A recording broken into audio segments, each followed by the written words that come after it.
एक बार की बात है, दो दोस्त समंदर के किनारे शंख ढूंढने के लिए गए।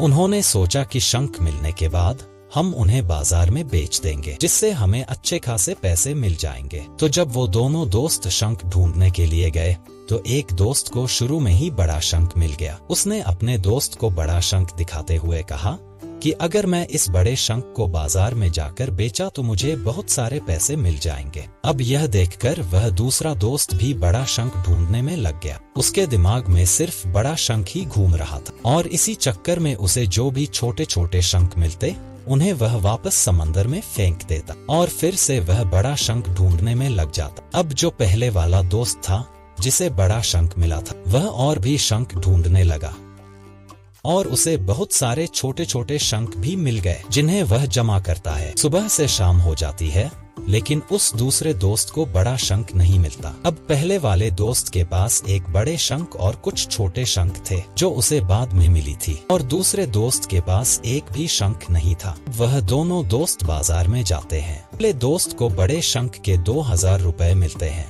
जो उसने बाद में छोटे छोटे शंख जमा किया था उसके उसे 5000 रुपए मिलते हैं। दूसरा दोस्त यह देखकर हैरान हो जाता है।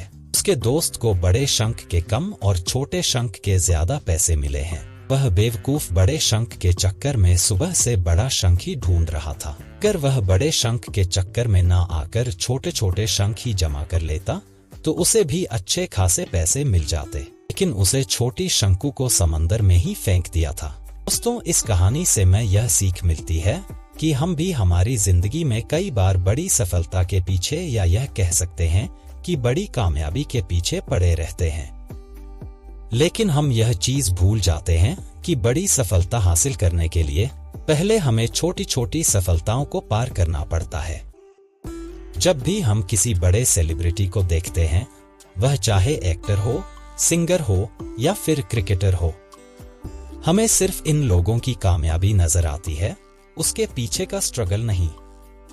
एपीजे अब्दुल कलाम साहब ने कहा था कि अगर आप कामयाब होना चाहते हो तो अपनी आदतें बदलो, आप खुद ब खुद कामयाब हो जाओगे।